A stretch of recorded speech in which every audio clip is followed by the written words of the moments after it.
네, 어제는 한국은행이 충격적인 보고서를 내놨습니다. 이 코로나 쇼크로 한국 기업 5개 중에 1개사가 좀비화되거나 또 좀비화될 가능성이 있다라고 언급을 했는데요. 여기에 미국 쪽의 무디스도 한국의 대표 간판 기업들의 신용 등급이 무더기로 강등당할 위험에 처해 있다라고 경고를 하는 모습이었습니다. 실제로 1년 전쯤이었죠. 경고 2달 이후에 강등당했던 전례를 비추어 봤을 때는 이 문제를 그대로 넘어갈 수만은 없을 것 같은데요. 실제로 강등되지는 않을지 오늘은 이 내용에 대해서 긴급하게 진단 들어보도록 하겠습니다. 오늘 한국경제신문의 한상춘 논설위원 스튜디오에 자리해 주셨습니다. 어서 오세요. 네, 안녕하십니까. 네, 위원님 어제 뉴욕 증시가 큰 폭으로 급락을 했던 만큼 오늘은 반등에 성공해 줬는데요. 증시 흐름 어떻게 보셨습니까? 네, 반등에 성공했다 하는 이런 표현이 과연 맞을까 하는 이런 시각에서 주가가 소폭 상승했지만 그 이전에 주가의 하락폭을 감안해 볼 때 네. 반등의 의미가 있으려면 나스닥 지수 같은 경우는 100포인트 이상 상승해야 된다 하는 이런 측면에서 약세가 지속된 장세다 이렇게 평가하는 것이 월가의 지배적인 시각이다 이렇게 보겠습니다. 네. 오늘 장중 그 흐름에 있어서는 그 장 초반에 전일의 그 하락세가 지속되다가 장 중반에는 좀 이렇게 비교적 큰 폭을 올랐죠. 그러나 장 후반에 대부분 다 상승분을 반납한 상태에서 마감됐다 이렇게 보이겠습니다. 역시 그 반등을 하려면 확실한 카드가 있어야 되는데요. 네.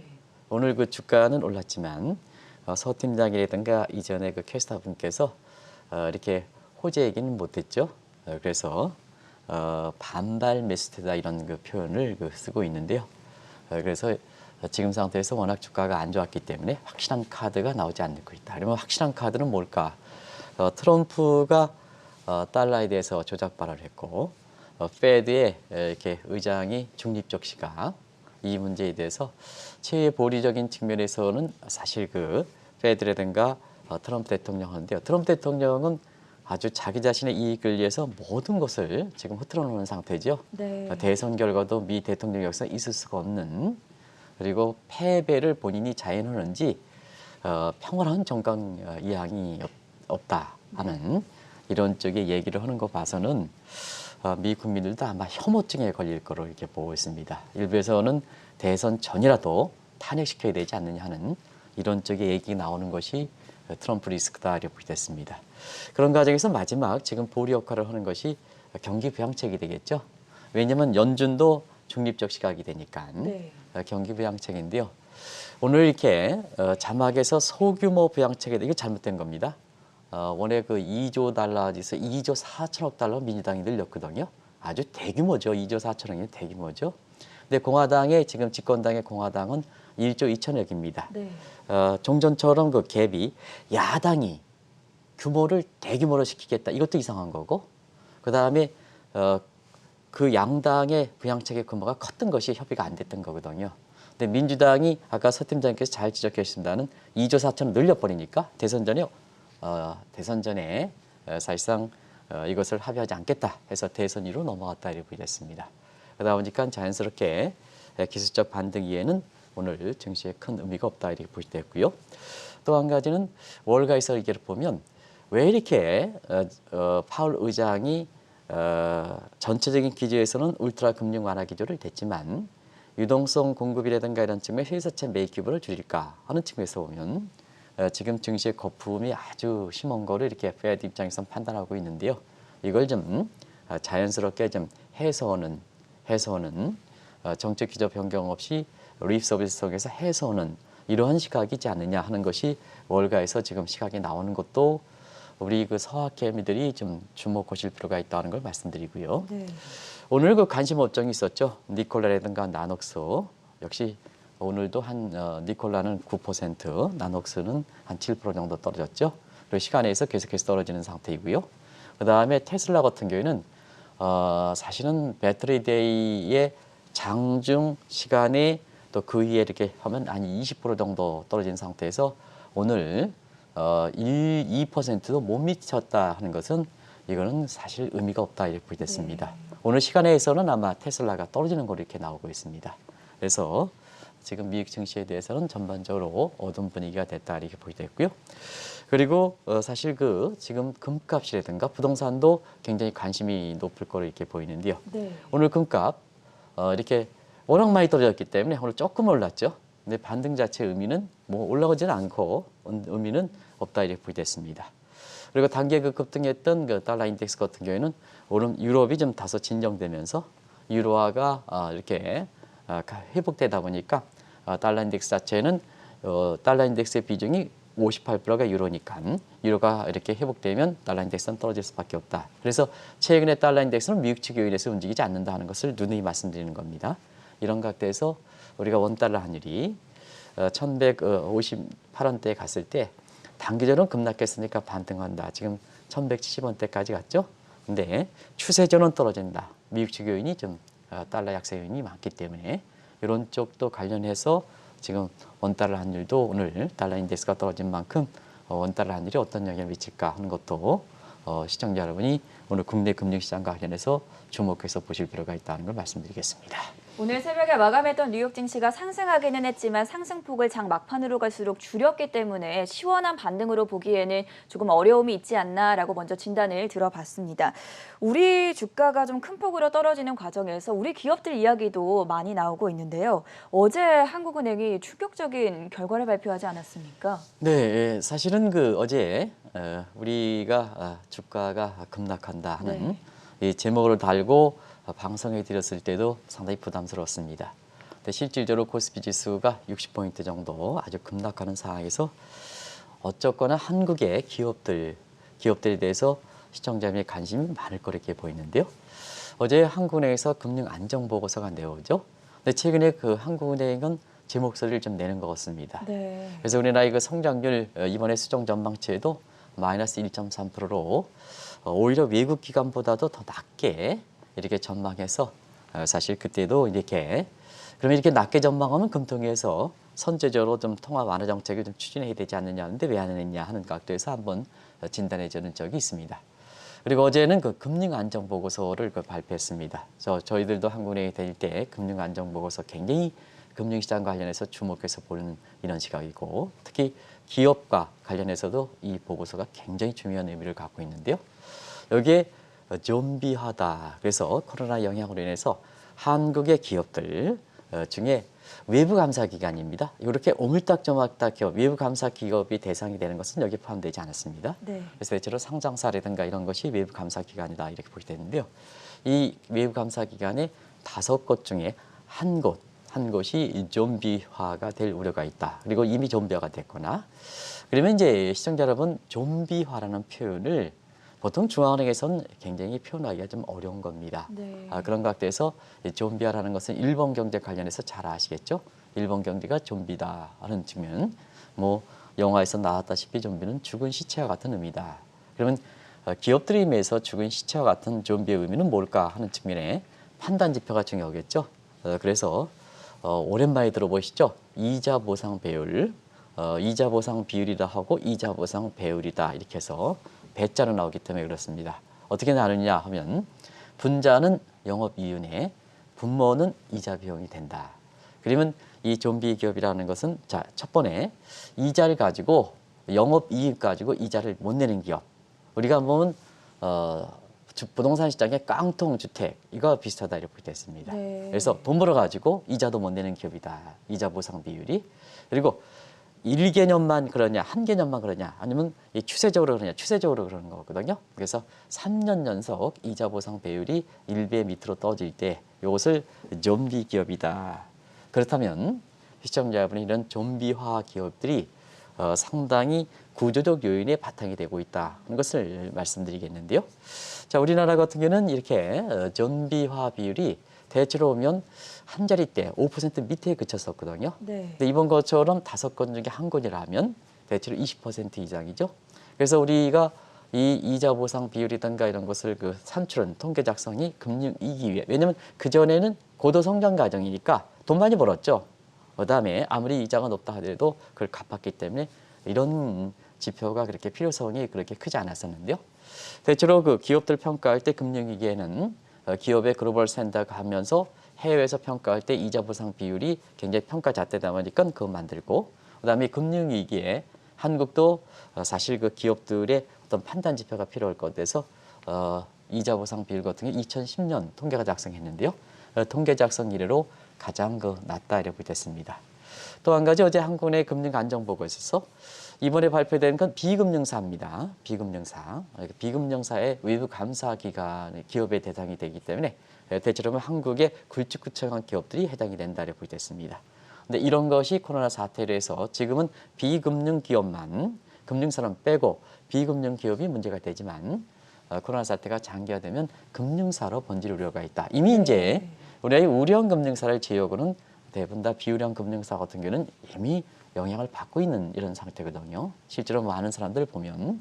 근데 이게 이제 우리가 지난번에 S&P가 코로나 사태 장기화되면서 정크 펀드로 강등되는 기업들에 대해서 이게 한국 기업이 어떤 영향을 미칠까 하는 것을 진단해 준 적이 있습니다. 그래서 2분기에 세계 3대 평가기관의 S&P가 세계적으로 보면 정크 펀드, 못 믿는 기업, 강등 기업이 414건을 가장 많이 강등시켰다 하는 말씀드리는데요. 그와 맥을 같이 해서 한국의 금융안정보고서가 나왔다 이렇게 됐습니다. 방금 S&P 경고를 이야기를 해주셨는데요. 이번에는 무디스가 한국 간판 기업들의 신용 등급 전망을 무더기로 강등시킬 수 있다라고 경고를 내놓아서 더 충격을 주고 있지 않습니까? 네, 우리가 보면은 이제 사실 중요한 사항들 같은 경우는 해외에서 발표되면 국내 언론도 어떤 정책 성향과 관계없이 사실 그것을 객관적으로 보여주는 이런 것이 언론의 자세가 아닌가 생각하는데요. 네. 아마 일부 기업들은 취급을 안 했고 일부 좀 현 정부에 대해서 이렇게 보수적인 시각을 갖고 있는 이러한 그 언론들도 다른 언론들만 다른 내용들이 이번 주 들어서 세계 3대 평가기관, 세계 3대 평가기관 중에서 S&P와 무디스와는 세계에서 가장 영향력이 있고 경우에 따라서는 S&P가 2008년 금융위기 당시에 여러 가지 그 고객들로부터 이렇게 비판을 많이 받았기 때문에 마켓 쉐어적인 측면에서라든가 영향력적인 측면에서는 세계에서 가장 이렇게 영향이 높은 게 미국의 무디스가 아닌가 생각하는데요. 네. 바로 11월 한국 기업에 대한 정례 평가 앞서서 한국의 대표가 사실상 우리나라의 비금융 똑같죠 금융안정보고서에 비해서 똑같죠 금융사를 제외한 이게 비금융사 26개 중에서 15곳이 실적 악화됐다. 다시 말하면 실적 악화가 됐으니까 신용등급의 전망 부분에 강돌 우려가 있다 하는 이 내용을 밝혔습니다. 근데 이 내용이 얼마큼 중요하냐면 지금보다 사태가 괜찮다는, 왜냐하면 지금은 코로나 사태이기 때문에 1년 전을 한번 대비시켜 보겠습니다. 1년 전의 내목을 자막을 통해서 보면 작년에 꼭 이맘때였습니다. 이번에 간판 기업에 대한 신용등급 전망 여기 작년에도 나왔거든요. 그때는 9월 달에 24개 기업 중에서 12개가 이렇게 강등당할 우려가 있다 하는데요. 실질적으로 보면 작년에 11월 달에 2개월 후죠. 2개월에 고스란히 신용등급이 부정적으로 평가됐습니다. 네. 뭐 아시겠습니다는 신용등급이 부정적으로 평가됐다는 것은 결과적으로 향후에 무디스가 지적했던 요인들이 이렇게 개선되지 않으면 신용등급 강등하고 실제로 올해 상반기에 강등한 기업들이 많았었거든요. 그리고 한 가지 보면은 이 기업들의 무디스의 대상이 시청자 여러분 뭐 26곳, 24곳, 작년에 24곳, 올해 26곳 하면 이게 이렇게 우리 기업이 몇 개인데 하는데요. 대부분 다 한 개 간판 기업을 대상으로 했다. 대체로 보면 작년에도 그렇고 올해도 그렇고 SK텔레콤, LG화학, 현대차, 삼성전자 한 개 간판 기업들이 된다 하는 측면에서 우리 기업 전체에 해당된다 하는 걸 말씀드리겠습니다. 그리고 최소한 좀 한 곳 정도는 좀 이렇게 좀 긍정적으로 좀 평가해야 되는데요.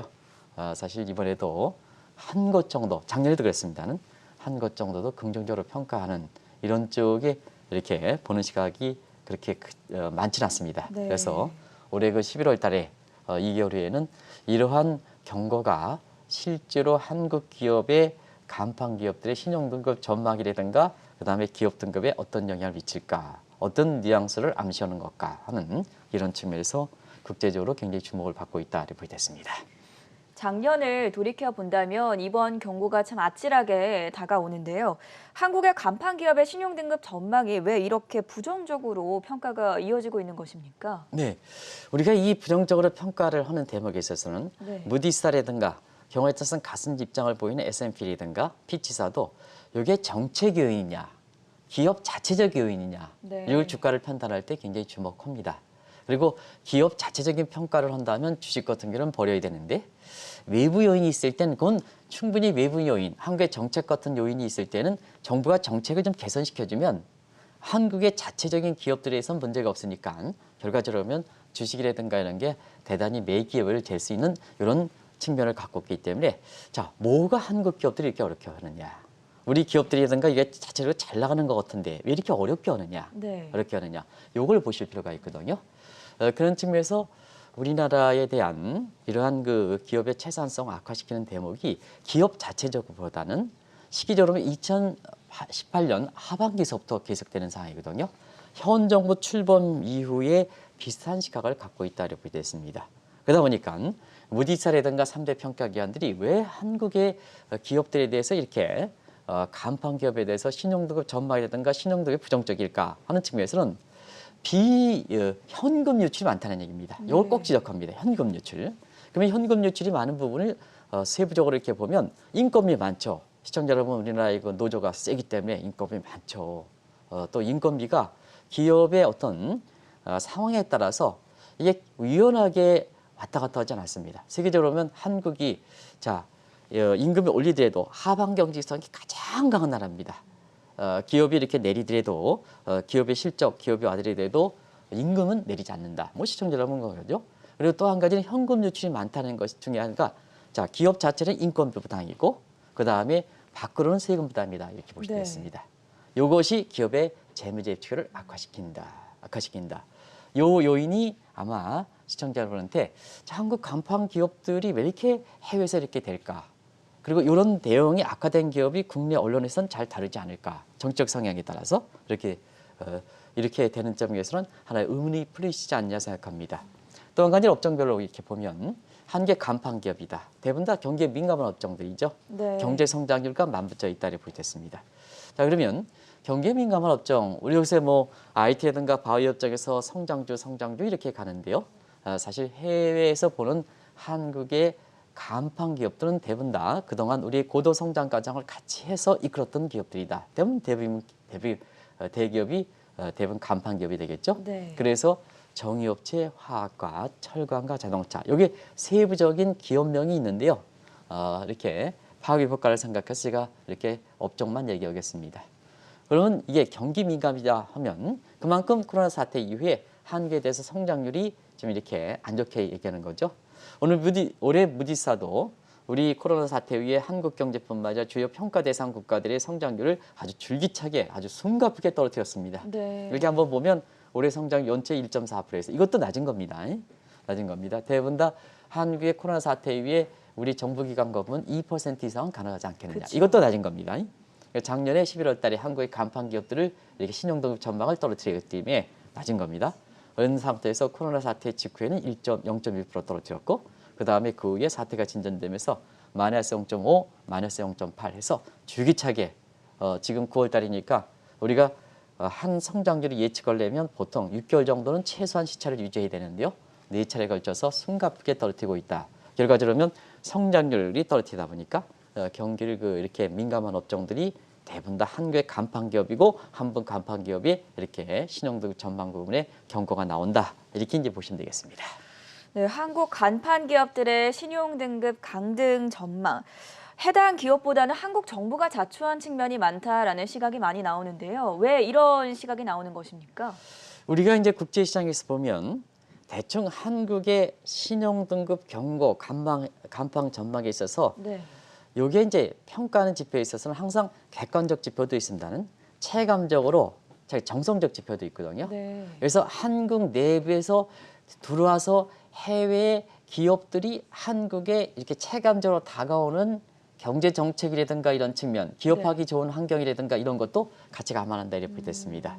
그런 측면에서 앞서 우리 한국 간판 기업의 실적 전망 이 부분에서 부정적으로 되고 등급 전망에 대해서 이렇게 줄줄이 떨어진 게 2018년 하반기라고 말씀드렸습니다. 네. 근데 그때 사실은 2018년 10월 달에 뭐 시청자 여러분도 다 기억하시겠죠? 주한 EU 상공회사의 크리스토퍼 하이드가 한국은 갈라파고스 함정에 빠졌다. 거의 시간이 맥을 갖춰죠. 네. 이게 사실 인과성 있는 해외 기관들의 모습입니다. 그래서 평가 기관도 한국 내부에서 활동하는 외국 기업들이 실제로 체감하느냐 그걸 각각 얘기하니까 이걸 대표성을 갖고 있는 이러한 상공회사라든가 이런 데서 얘기하는 시각이거든요. 오죽했으면 한국의 갈라파고스 함정에 빠졌냐. 그러면 갈라파고스라는 건 시청자 여러분도 잘 아실 겁니다. 에콰도르에 1000km 정도 떨어진 세상에서 이렇게 격리된 장소를 이렇게 보거든요. 네. 그런 과정에서 사실 이렇게 3대 평가기관들의 이렇게 시각은 대부분 다 그때그때 이렇게 하진 않는다 하는 것을 꼭 좀 말씀드리고요. 자, 그러면 그때부터 한국에 대한 해외 시각과 그다음 이걸 반영해서 한국 간판 기업들의 이렇게 대해서 비판적 시각 같은 경우에는 뭐 아시겠습니다는 현 정부의 경제 정책이 글로벌 산단 예를 들어서 한국에 대해서 이렇게 세계 GDP라든가 이런 게 12, 11위 규모면 그래도 기업들이라든가 이런데 뭐 제도를 잘 읽지 않고 상세하게 공부하지 않더라도 최소한 한국이 세계 10대 기업이 10대 국가라 하면 예상되는 게 있거든요. 자국의 체험을 바탕으로 해서 이 정도는 좀 해주지 않겠느냐, 이 정도는 해주지 않겠냐. 한국의 경제 정책에 대해서 제도라든가 이런 것을 통해서 이렇게 구체적으로 연구하지 않더라도 네. 사람이 그렇지 않습니까? 어느 정도 성장하면 20대 되면 20대 해당되는 만큼 30대면 30대 해당되는 만큼 그 사람의 내부적 속성을 모르더라도 자, 이 정도는 해주지 않겠느냐 하는. 그래서 예를 들어서 서울대학교 나오면 서울대학교 나오는 사람들은 이 정도는 해주지 않겠느냐 하는 이런 예상들이 있거든요. 네. 그런 예상에 완전히 빗나가는 모습을 보이는 상태에서 이런 갈라파고스 함정이 나온다 이렇게 됐습니다. 그런 과정에서 한때 유행했었죠. 지금도 뭐 그런 사람들이 많을 겁니다. 한국은 사람도 떠나고 돈도 떠나고 이렇게 기업도 떠난다. 네. 근데 최근에 부평에 마지막 남아있는 GM에 이렇게 해서 부평도 떠나겠다. 이렇게 하는 그런 입장을 같이 토론하는 거 보면 2018년 크리스토퍼 하이드 EU 그 상공회사의 사무총장이나 지금 한국 내에서 기업을 하시는 외국 기업인들 입장에서는 또 이 3대 평가사들이 한국 간판 기업에 대해서 신용도 전망 부분에 대해서 개선시키지 않고 1년 전 내용이 저도 1년 전의 내용에 대해서 시청자 여러분한테 강의해 드린 적이 있거든요. 방송해 드린 적이 있거든요. 근데 내용이 똑같더라고요. 내용이 1년 후에도. 왜 그럴까? 이게 잘못된 게 아닐까? 구체적으로 이렇게 내용을 원모를 이렇게 보면 거의 대동소이합니다. 네. 그러면 기업의 그 한국에서 들어왔던 외국 기업들은 사실 실질적으로 개선되는 모습이 이렇게 거의 느끼지 못한다 이렇게 풀이됐고요. 항상 그렇습니다. 느끼지 못한다는데 작년 부분에 대해서 더 악화되지 느끼는 거거든요. 이 정도 악화됐으니까 더 느낀다는 것은 뭐냐? 작년보다도 경우에 따라서는 더 악화됐다 하는 이런 것이 이번에 고스란히 나온다 이렇게 풀이됐습니다. 위원님의 말씀을 들은 바에 따르면 이 한국 경제가 갈라파고스 함정에 빠졌다라는 비판을 들은 지도 벌써 2년이 지났는데요. 시간이 지났음에도 불구하고 이번에 또 한국 간판 기업들의 신용등급 강등 경고가 나오는 것은 별다른 개선이 있지 않았다는 것을 반증하는 의미 아닙니까? 네, 그런 측면이 있습니다. 그리고 이제 이 갈라파고스 함정이라는 건 제 얘기가 아니고 네. 크리스토퍼 하이더라는 사람이 얘기했던 겁니다. 그리고 그 이후에 굉장히 유행했던 내용인데요. 시청자분과 같이 시간이 거의 다 돼서 제가 그냥 자막으로 한번 왜 이렇게 한국이 세계적으로 10대에 해당되는 경제 대국인데도 불구하고 왜 이렇게 느낄까? 네. 왜 느낄까? 한번 보겠습니다. 그냥 하겠습니다. 정부 역할. 코로나 사태에 정부가 큰 정기 있지만 대체로는 작은 정부를 지향하거든요. 미국도 경기 부양책 관련해서 지금 민주당이 오히려 거꾸로 야당이 사실 경기 부양 대책의 규모가 커질 만큼 그런 쪽이거든요. 근데 대체로 보면 코로나 사태에 정부 사이즈가 커지긴 했지만 상대적으로 이렇게 대부분 다 작은 정부를 지향한다 이렇게 됐습니다. 네. 근데 우리는 큰 정부죠. 뭐 이런 사람도 있죠. 뭐든지 정부가 간장하죠 지금요. 또 여기에 덧붙여서 국회에 간장하죠. 이런다 보니까 한국은 빅자를 덧붙여서 빅 정부다 이런 표현을 외국의 언론이라든가 외국인 통해서 입에서 나오는 것은 바로 한국의 정부 사이즈가 얼마나 커지고 있는지 하는 것을 잘 아실 거로 봅니다. 네. 그리고 또 한 가지는 거시경제 목표죠. 지금 대부분 다 성장 지향이죠. 우리도 경기 부양하지만 초기한 단계 소득 지향에서 실제로 경기 부양책하지만 내용들을 보면은 분배를 지향하는 측면이 지속되는 이런 상황이거든요. 초반에 소득 주도가 그 영화를 주도를 했지만 분배를 지향하는 시각이 여전히 있다 이렇게 됐습니다. 자, 제조 보면 다 불러들이죠. 특히 코로나 사태 이후에는 아웃타켓 다 불러들이는데요. 한국은 팜핑함 나가게 한다. 실제로 그 기업을 불러들이려면 거기에 해당되게끔 기업이 들어오려면 세제라든가 뭔가 좀 유인을 제공해야 되지 않습니까? 그렇죠. 유교. 근데 그런 측면에서는 말은 리시어링 하지만 이렇게 기업에 혜택을 주는 제도는 전혀 나오지 않는다는 얘기입니다. 네. 그리고 기업 정책 관련해서는 대부분 한번 보겠습니다. 어제는 이렇게 모 기업의 그 대표랑 같이 중개 바이업체에 대해서 하면요. 중개 바이업체에 대해서는 천인 양성 이렇게 하는데요. 모든 거 지원해준다는 얘기입니다. 국제관계 시 모든 거 지원해준다는 겁니다. 그래서 언제든지 갈 수가 있고 사정에 따라서 그 정도로 하는 게 중국의 사회주의 국가다. 이렇게 이제 말씀을 하시는데요. 자, 프리존. 지금 러시아조차도 바이오업체라든가 이런 측면에서 프리존 지제를 도입하죠. 러시아조차도.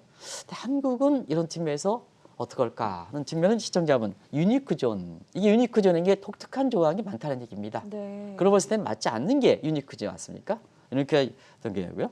그다음에 세제 정책 한번 보겠습니다. 이 세제 정책은 얘기하지 않겠습니다. 시청자 여러분 또 아침에 우라통이 터질 것 같아서 알겠습니다. 재산세들 많이 내시는데요. 재산세 낼 때 저도 그렇습니다는 재산세가 굉장히 많이 증가한 거로 나오고 있습니다. 이게 한국 그렇습니다. 뭐든지 지금 사실 그 어제도 매물 폭탄 중에서 스파이터에서 대주 양도 차익 문제에 대해서 모처럼 좀 동학개미들이 잘 이렇게 성성된 상태에서 보면 동학개미들이 이걸 소중하게 커서 자본주의의 증시 발전의 밑뿌리 뿔뿌리가 되면서 이것이 기업의 자금 조달이고 그 다음에 개인의 입장에서는 재테크의 건전한 증시 발전을 위해서 이렇게 모처럼 동학개미들이 큰 걸작해서 정부가 정책으로 지원해가지고 이렇게 혜택을 줘야 되는데요. 네. 대주장도 차익의 문제에 대해서 3억이다. 그것도 전 가족에 대해서 그렇다. 이렇게 하다 보니까는 매물 폭탄이 되는 상태에서 코스닥이라든가 그다음에 코스피가 확 떨어졌죠. 이런 게 시청자분 노상관계 얘기하지 않겠습니다. 대체로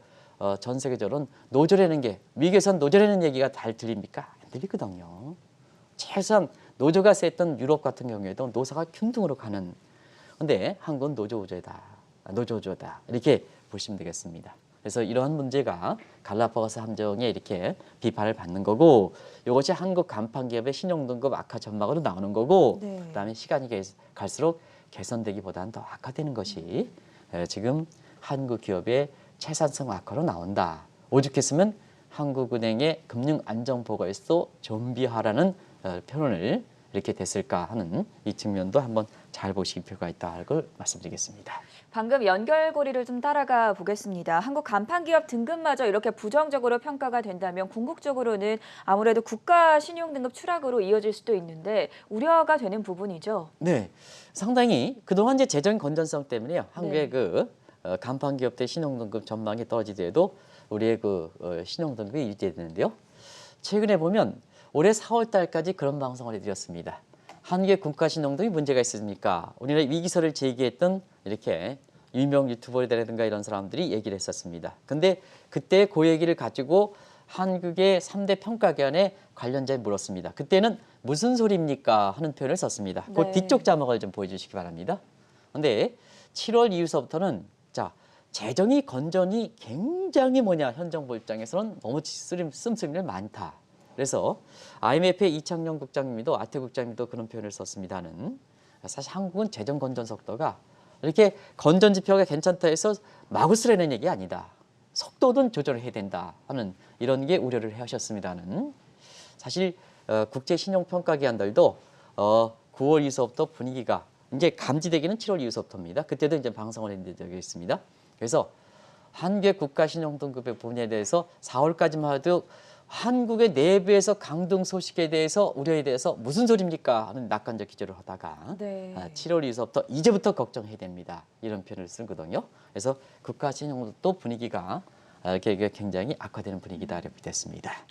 그럼 국가 신용 등급이 떨어지지 않으려면 도대체 어떻게 해야 합니까, 위원님? 네, 한국 간판 기업이라든가 네. 그다음에 우리 국가 신용도 분위기가 한 점을 가만히 볼 때는 우리 정책 당국자가 앞서 말씀같이 그 요인을 제공한 게 뭐냐 하는 측면에서 전부 정부 쪽에서 제공한 측면이 많다. 기업 내부적인 요인도 있습니다는 그런 것을 지적해 드리는 거거든요. 정부 입장에서 어떻게 할 것이냐 해서 정부의 입장이 굉장히 중요하죠. 네. 그런데 세부적으로 보면 많은 내용이 있습니다는 정부의 인식 부분입니다. 인식 부분입니다. 자, 그래? 근데 본인들은 수용을 잘 안 하려고 그러거든요. 그래서 한국 내부적으로 보면 뭐 다 알겠죠? 그 글로벌 스탠다드에 가지고 가면 되겠죠. 글로벌 스탠다드에 맞춰가면 되겠죠. 그 내용은 빼겠습니다. 근데 지금은 정책 당국자의 인식 문제다. 그래야지 개선되는 거 아니겠습니까?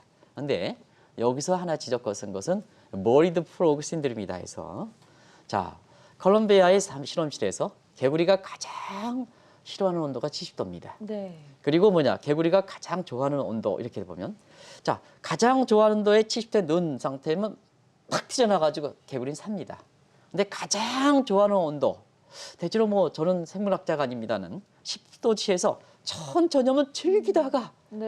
결국은 죽는 사람은 누구냐? 결국은 이렇게 가장 좋아하는 온도에서 느끼지 못했던 온도가 올라가면 느끼지 못했던 사람이 죽는 거거든요. 그렇죠. 그런 측면에서 한국 간판 기업들의 신용등급 전망이 이렇게 줄줄이 하향 조정될 우려가 있고 또 국가 신용등급도 4월까지 무슨 소리입니까 해서 이제부터 걱정해야 된다는 입장에서는 중요한 것은 그 요인들이 대부분 다 정책적인 요인들이 많은 점을 감안해 볼 때 네. 우리 정책 당국자가 어떻게 해야 되느냐? 내용에 있어서는 뭐냐? 아무리 지적하더라도 그 인식의 정책 당국의 인식이 문제거든요. 결과적으로 보면 정책 당국자가 아직 이런 데 심각성을 느끼지 못하는 측면이 있는 건 다 그렇지는 않습니다는 다 그렇지는 않습니다.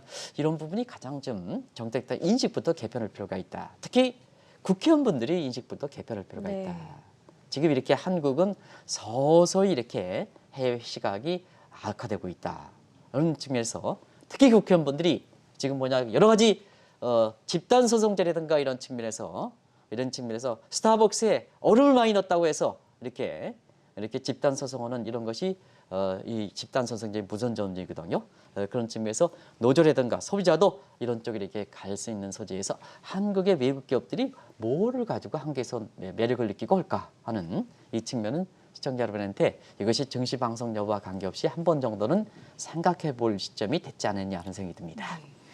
자, 어제 한국은행이 충격적인 보고서를 내놓은 가운데 여기에 더해서 무디스 한국 간판 기업들의 등급을 무더기로 강등할 수 있다는 경고를 내놓았습니다. 과연 이런 문제점들이 국가 신용 등급이 떨어지지 않으려면 어떻게 해결책을 마련해야 하는지 진단 함께 들어봤고요. 지금까지 한국경제신문의 한상춘 논설위원이었습니다. 말씀 고맙습니다. 네, 고맙습니다.